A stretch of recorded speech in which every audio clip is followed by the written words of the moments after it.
રાહુલ ગાંધીજી આપણી વચ્ચે ઉપસ્થિત થયા છે।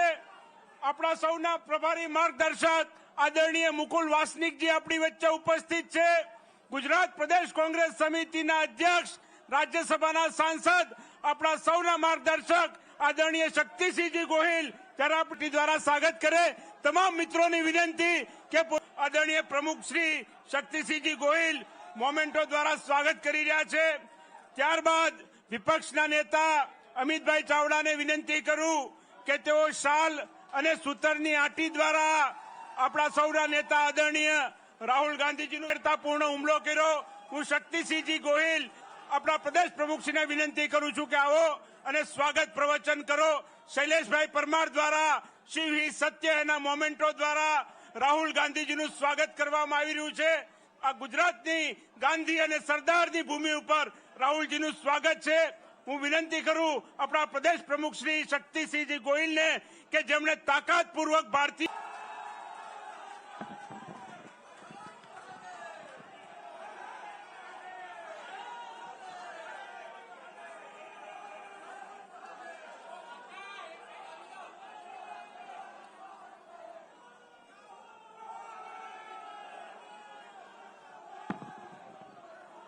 मुकुल वासनिक जी, शक्ति सिंह गोयल जी, अमित चावड़ा जी,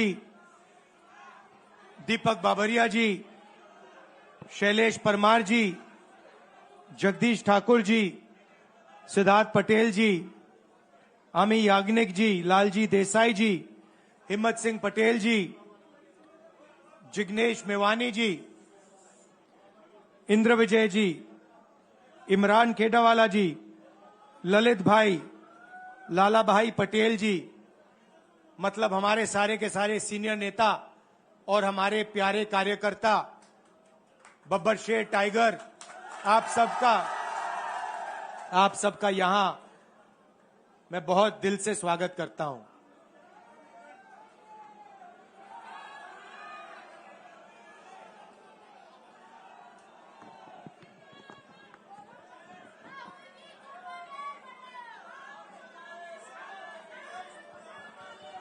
पार्लियामेंट हाउस में आपने देखा होगा कि अजीब सी बात है,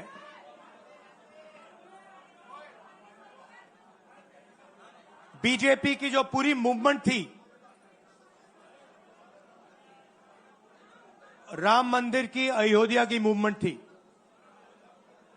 सही बात, शुरुआत अडवाणी जी ने की थी, रथ यात्रा हुई थी, उसमें आपने अडवाणी जी को रथ पे देखा था। कहा जाता है कि नरेंद्र मोदी जी ने उस यात्रा में अडवाणी जी की मदद की थी। इनकी शुरुआत वहां हुई, राइट? ठीक है। रथ यात्रा चली और पार्लियामेंट में मैं सोच रहा था कि उन्होंने राम मंदिर का इनॉग्रेशन किया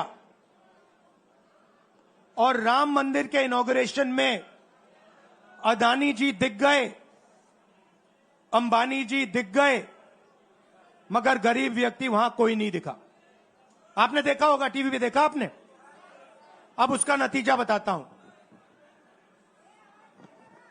पार्लियामेंट में मैं यहां बैठता हूं, यहां पे अयोध्या के एमपी बैठते हैं।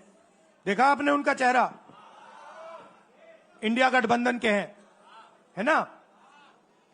मैंने उनसे पूछा कि भैया आप मुझे एक बात समझाओ, ये बीजेपी ने अपनी पूरी पॉलिटिक्स अयोध्या की पॉलिटिक्स थी। चुनाव के पहले इन्होंने राम मंदिर का इनॉग्रेशन किया, राम भगवान को पॉलिटिसाइज करने की कोशिश की, मीडिया में फैला दिया। मैंने उनसे पूछा भैया एक बात बताओ, ये हुआ क्या कि उन्होंने राम मंदिर का इनॉग्रेशन किया और इंडिया गठबंधन अयोध्या में चुनाव जीत गया, ये हुआ क्या? और मुझे जवाब उन्होंने दिया, मैं ये जवाब आपको देना चाहता हूं। उन्होंने कहा, राहुल जी, मुझे पता लग गया था, तकरीबन 6 महीने पहले मुझे पता लग गया था कि मैं अयोध्या से लड़ूंगा, और जिस दिन मुझे पता लगा उस दिन मुझे यह भी मालूम था कि मैं सिर्फ लड़ूंगा नहीं, इंडिया गठबंधन अयोध्या से जीतने जा रहा है। मैंने कहा कि आपको कैसे मालूम? पूरी देश में, मीडिया में, सब जगह राम मंदिर का इनॉग्रेशन हुआ, तो आपको कैसे मालूम? उन्होंने कहा कि राहुल जी, जब मैं अयोध्या में लोगों से बात करता था तो मुझे अयोध्या के लोग सिर्फ 2-3 चीजें कहते थे। पहली बात कहते थे कि अयोध्या में मंदिर बनाने के लिए, क्लीन अप करने के लिए बहुत सारे लोगों से जमीन ली गई, बहुत सारे लोगों की दुकानें, घर तोड़े गए, और आज तक जिन लोगों के घर छीने गए, तोड़े गए, दुकानें तोड़ी गई, आज तक उनको नरेंद्र मोदी जी ने कॉम्पनसेशन नहीं दिया। पहली बात, जहां भी वो जाता था लोग उनसे कहते थे हमारी जमीन छीनी गई, सरकार ने हमें मुआवजा नहीं दिया। दूसरी बात, अयोध्या का इंटरनेशनल एयरपोर्ट बना, बड़ा एयरपोर्ट, जमीन किसकी गई? अयोध्या के किसानों की जमीन गई। आज तक उनको सही मुआवजा नहीं मिला। और तीसरी बात इन्होंने बताई मुझे, तीसरी बात, राहुल जी, अयोध्या की जनता को बहुत गुस्सा आया जब उन्होंने देखा कि राम मंदिर के इनॉग्रेशन में अयोध्या का एक भी व्यक्ति नहीं था। यह कारण थे। मगर मैं आपको यह कहानी क्यों बता रहा हूं? क्योंकि जो मूवमेंट अडवाणी जी ने चालू की थी, उस मूवमेंट को, जिसका सेंटर अयोध्या था, उस मूवमेंट को इंडिया गठबंधन ने अयोध्या में हरा दिया है। बहुत बड़ी बात कह रहा हूं। मतलब इनका पूरा जो सेंटर था, वहां पे हमने, आप जैसे कार्यकर्ताओं ने, कांग्रेस पार्टी के कार्यकर्ताओं ने, और आप जाके पूछिए वहां पे, समाजवादी पार्टी के किसी भी नेता से पूछ लीजिए और वो आपको बताएगा कि कांग्रेस पार्टी का कार्यकर्ता बब्बर शेर जैसे हमारे साथ खड़ा हो गया था, 1 इंच पीछे नहीं हटा। तो अयोध्या में कांग्रेस पार्टी ने, इंडिया गठबंधन ने इनको हराया है। तो अगला स्टेप क्या है?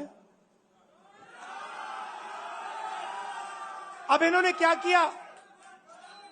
अच्छा, अंदर की बात बताता हूं। अब यहां आया हूं, परिवार से बात हो रही, तो अंदर की इनसाइड ट्रैक बता देता हूं। इनसाइड ट्रैक है, उसी एमपी ने बताया, राहुल जी, यहां पे 3 बार सर्वे हुआ था। नरेंद्र मोदी जी वाराणसी से नहीं लड़ना चाहते थे, नरेंद्र मोदी जी अयोध्या से लड़ना चाहते थे। उनके सर्वेयर आए, 3 बार आए, नरेंद्र मोदी जी आए, और सर्वेयर ने उनको कह दिया, नरेंद्र मोदी जी, अगर आप अयोध्या से लड़ेंगे, आप अयोध्या में हारेंगे। आप अयोध्या में मत लड़िए, क्योंकि अगर आप लड़ गए, आपका राजनीतिक करियर अयोध्या में खत्म हो जाएगा। इसलिए अयोध्या से नहीं लड़े, वाराणसी से लड़े। और वाराणसी में हमने 1-2 छोटी गलती कर दी, नहीं तो वहां उनको निपट लेते। मतलब आप देखिए, अयोध्या में उन्हीं के लोगों ने उनसे कहा कि हारोगे, और काशी में कितने से जीते? 1 लाख वोट से जीते। मतलब जान बचा के निकले हैं। सच्चाई है। जैसे मैंने पार्लियामेंट हाउस में कहा, हमारा काम, ये जो लगा रखा है मैंने आज, ये जो चिन्ह लगा रखा है, इसको क्या कहते हैं? अभय मुद्रा कहते हैं। ये आपका चिन्ह है, इसको भूलो मत। आप आज वापस जाओगे, अलग अलग धर्म के लोग हो आप, हर धर्म में यह चिन्ह आपको दिखाई देगा। गुरु नानक जी की फोटो देखिए, महावीर की देखिए, बुद्धा की देखिए। इस्लाम में भी, जैसे मैंने पार्लियामेंट में कहा, दुआ मांगी जाती है, दोनों हाथ से ऐसे मांगी जाती है। आप शिव जी की फोटो देखिए, उसमें आपको यह दिखाई देगा। और इसका मतलब है डरो मत, डराओ मत। और मैं आपसे यहां कहने आया हूं, इन्होंने आपके ऑफिस पे आपके कार्यकर्ताओं पर आक्रमण किया है। अब आपको डरना नहीं है, डराना नहीं है। इन्होंने हमारे ऑफिस पे धमकाकर, ऑफिस को तोड़कर हमें चैलेंज दिया है। चैलेंज क्या है? गुजरात के चुनाव में मैं आपको बता रहा हूं, हम सब मिलकर इनको गुजरात में हराने जा रहे हैं। जो हमने कहा, और लिख के ले लो, कांग्रेस पार्टी की जो आत्मा है वो गुजरात के चुनाव में लड़ेगी। और नरेंद्र मोदी और बीजेपी को गुजरात में, जैसे हमने अयोध्या में हराया है, वैसे ही हम गुजरात में इनको हराने जा रहे हैं। कौन हराएगा? हमारे लीडर हराएंगे, हमारे बब्बर शेठ टाइगर हराएंगे। आप देख रहे हो, मैं बता रहा हूं आपको, देखो 50% आप में से लोग, 50% आप क्या सोच सकते थे? मैं आपको पूछता हूं, आप क्या सोच सकते थे? चुनाव से पहले आप सोच सकते थे कि अयोध्या में बीजेपी हारेगी? ना। आप सोच सकते थे कि नरेंद्र मोदी से जान बचा के निकलेगा? मतलब मार्जिन ऐसे तुक्के से निकलेगा, सोच सकते थे? मैं आपको बता रहा हूं, जैसे ये अयोध्या में हारे, वैसे यहां पे हारने जा रहे हैं। आपको सिर्फ एक काम करना है, एक काम करना है आपको।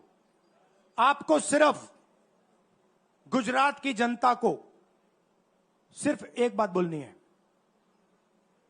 आपको डरना नहीं है। बिना डरे अगर आप बीजेपी से लड़ गए, चाहे आप किसान हो, मजदूर हो, छोटे व्यापारी हो, अगर गुजरात की जनता बिना डरे लड़ गई, बीजेपी सामने नहीं खड़ी हो पाएगी। दूसरा उदाहरण देता हूं। आप कांग्रेस पार्टी को जानते हो? हमारी पार्टी में कोई डरता है? कैसे मालूम?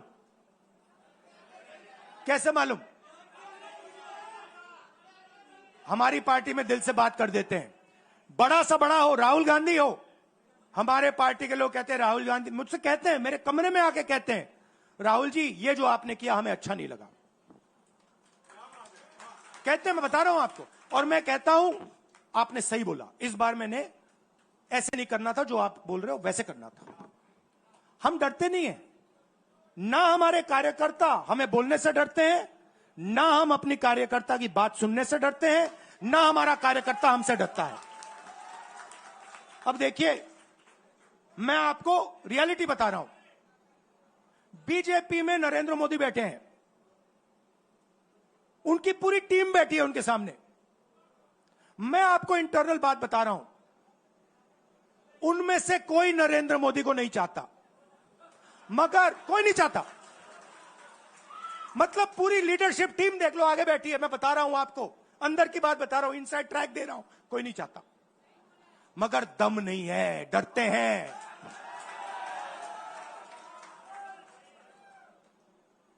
अगर नरेंद्र मोदी जैसा लीडर कांग्रेस पार्टी में होता, पूरी कांग्रेस पार्टी खड़े हो जाती, कहती है नहीं हम डरते नहीं है, हटो यहां से। मगर उनकी पार्टी में दम ही नहीं है, उनके कार्यकर्ताओं में दम नहीं है। आप देखो ना, एक आदमी खड़ा है वहां पे, सबकी हवा निकल गई। मतलब कार्यकर्ताओं की हवा निकल गई, आरएसएस की हवा निकल गई, सारे लीडर्स की हवा निकल गई। सच बोल रहा हूं ना। और हमारे मतलब छोटा कार्यकर्ता होता है, टाइगर होता है, आता है कांग्रेस प्रेसिडेंट के सामने, आता है राहुल गांधी के सामने, आता है, कहता है भैया मेरे दिल में ये बात है, आपको ना लगे मैं तो बोल रहा हूं। तो ये है कांग्रेस पार्टी। अंग्रेजों के साथ ये खड़े हो गए थे सारे के सारे आरएसएस वाले। हम लड़े थे, हमने कहा, देश से हमने कहा था डरो मत, डराओ मत, हमने कहा था। बीजेपी के लोगों ने हाथ जोड़ के कहा था भैया डर गए हम, जो करना है कर लो। तो आप अपनी हिस्ट्री समझो। जो डर की भावना होती है ना, वो आप में नहीं है, उनमें है। और इसी के कारण मैं आपको बता रहा हूं, कांग्रेस पार्टी गुजरात में जीतेगी और गुजरात से ही नई कांग्रेस पार्टी बनेगी। क्योंकि कांग्रेस पार्टी, मैं गहरी बात बोल रहा हूं, मैं ऐसी आलतू फालतू बात नहीं करता हूं। देखिए, कांग्रेस पार्टी बनी कहां थी? मतलब हमारे जो सबसे बड़े नेता थे, जिन्होंने रास्ता दिखाया था। आप क्या सोचते हो, जब यहां अंग्रेज राज करते थे, क्या डर नहीं था? गुजरात के व्यक्ति ने कहा था, महात्मा गांधी ने देश को कहा कि देखो, डरो मत, डराओ मत। और आग गुजरात से शुरू हुई थी। और आज अगर कांग्रेस पार्टी है, तो वो पार्टी, वो भावना, वो सोच गुजरात से शुरू हुई थी। इसीलिए जब इन्होंने हमारा ऑफिस तोड़ा, मैंने सोचा भैया मौका मिल गया, अब हम इनको सबक सिखाएंगे।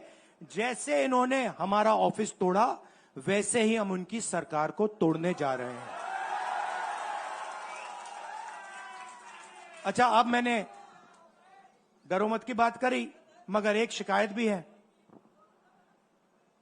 यह भी नहीं है कि कांग्रेस पार्टी गुजरात में कमियां नहीं है, ये कहना पड़ेगा।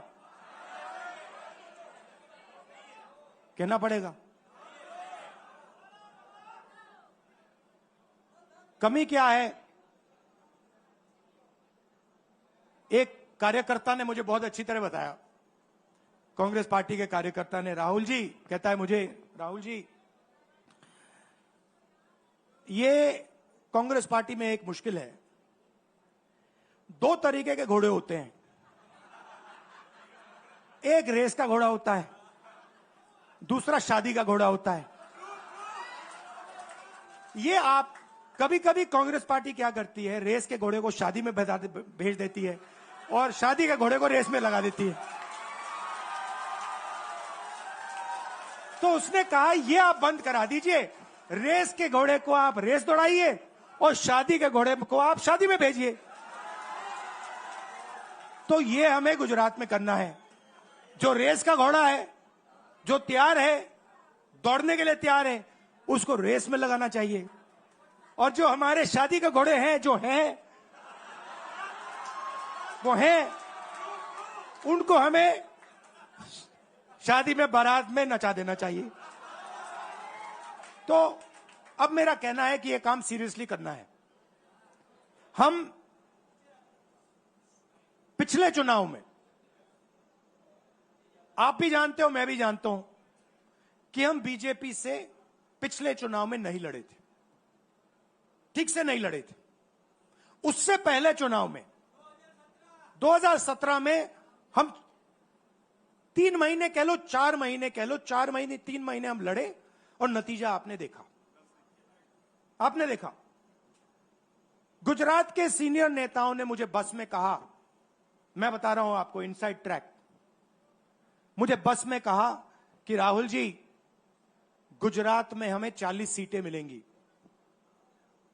मैंने उनसे कहा 40 नहीं, हम चुनाव जीतने जा रहे हैं, और 16 सीट से हम चुनाव हारे। अब 3 साल है,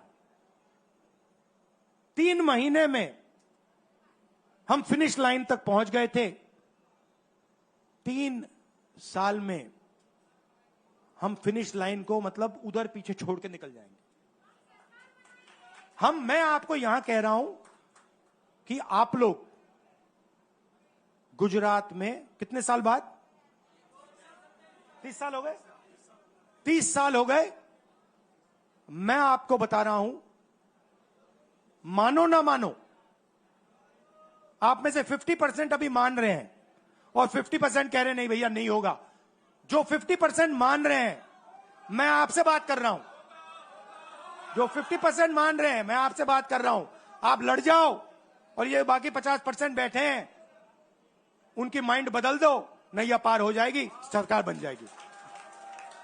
और मैं आपसे कहना चाहता हूं कि एआईसीसी की टीम, राहुल गांधी, मेरी बहन, सारे के सारे सीनियर लीडर आपके साथ यहां खड़े होंगे, आपके साथ मिलकर इनकी सरकार को तोड़ेंगे। आपने बहुत सहा है, बहुत लाठियां खाई हैं, बहुत अपमान हुआ है आपका, गालियां खाई हैं आपने। अब बहुत हो गया, अब इनको हमें सबक सिखाना है और हम इनको हराने जा रहे हैं। और नफरत से नहीं, मोहब्बत से आप देखना, मोहब्बत से हम इनको हराएंगे। कैसे? क्योंकि नरेंद्र मोदी जी का जो विजन था, वो गुब्बारा जो था वो फट गया है, फटाक से वो फट गया है। आप सोचिए, पार्लियामेंट हाउस में नरेंद्र मोदी वहां बैठे, मैं यहां, और मैंने प्रधानमंत्री जी उनके सामने कहा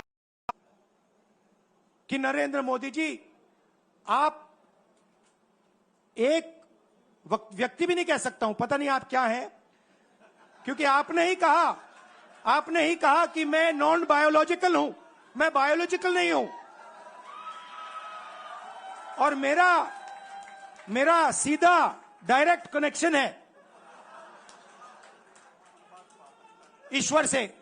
अरे भैया, आपका डायरेक्ट कनेक्शन है ईश्वर से, तो अयोध्या कैसे हार गए?